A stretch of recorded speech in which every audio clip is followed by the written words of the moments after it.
Bharat England జట్ల మధ్య England గడ్డపై జరుగుతున్న మ్యాచ్లో అత్యద్భుతంగా రాణిస్తుంది భారత్ జట్టు. అటు బౌలర్లు కానీ ఇటు బ్యాట్స్మెన్స్ కానీ చాలా బాగా రాణిస్తున్నారు. అయితే మొదటి టెస్ట్ మ్యాచ్ పరాభవం కారణంగానో మరి ఇంకేదైనా కారణంగానో తెలియదు కానీ ఇక ఒకళ్ళ తర్వాత ఒకళ్ళు విజృంభిస్తున్నారు. కానీ ప్రసిద్ధ కృష్ణకి మాత్రం ఇదే లాస్ట్ మ్యాచ్ కావచ్చు అన్న వాదనలు కూడా వినిపిస్తున్నాయి.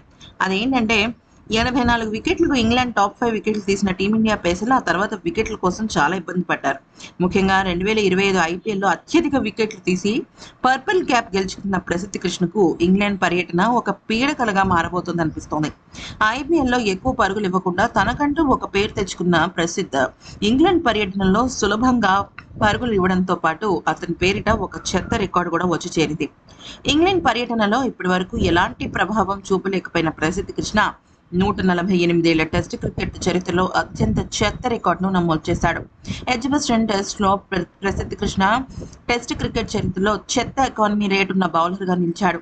టెస్టుల్లో కనీసం 500 బంతులు వేసి అత్యధిక ఎకానమీ ఉన్న బౌలర్గా ప్రసిద్ధ కృష్ణ బ్యాడ్ రికార్డును మూటకట్టుకున్నాడు. టెస్ట్ క్రికెట్లో ఓవర్కు 5 పరుగులకు పైగా ఎకానమీతో ప్రసిద్ధ ప్రపంచంలోని బౌలర్లలో ఒకటిగా నిలిచాడు. అదనంగా ఎడ్జ్బాస్టన్ టెస్ట్ మొదటి ఇన్నింగ్స్లో ఒకే ఓవర్లో 23 పరుగులు సమర్పించుకున్నాడు.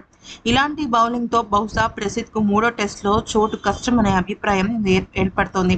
మొత్తంగా టెస్ట్ రికార్డ్ పరంగా బంగ్లాదేశ్ ఫాస్ట్ బౌలర్ అయిన షహదత్ హుస్సేన్ టెస్ట్ క్రికెట్లో అత్యధిక చెత్త ఎకానమీ రేట్ను కలిగి ఉన్నాడు. అయితే 4.6 ఎకానమీ రేటుతో 3,734 పరుగులు ఇచ్చాడు. టీమిండియా తరఫున ఎడమ చేతివాటం పేసర్ ఆర్పి సింగ్ కూడా ఇటువంటి ఒక ఎకానమీనే కలిగి ఉన్నాడు. అయితే ప్రసిద్ధ కృష్ణ ఇప్పటికైనా సరే కనీసం ఇప్పుడు ఇంగ్లాండ్ జట్టు సెకండ్ ఇన్నింగ్స్ ఆడుతోంది కదా, అప్పుడైనా సరే కీలకంగా 2-3 వికెట్లు తీస్తే అప్పుడు మళ్ళీ గంభీర ఆలోచించే ఆలోచనలో ఉంటాడు. మరి ఈ వీడియో నచ్చితే లైక్ చేసి సబ్స్క్రైబ్ చేసుకోండి.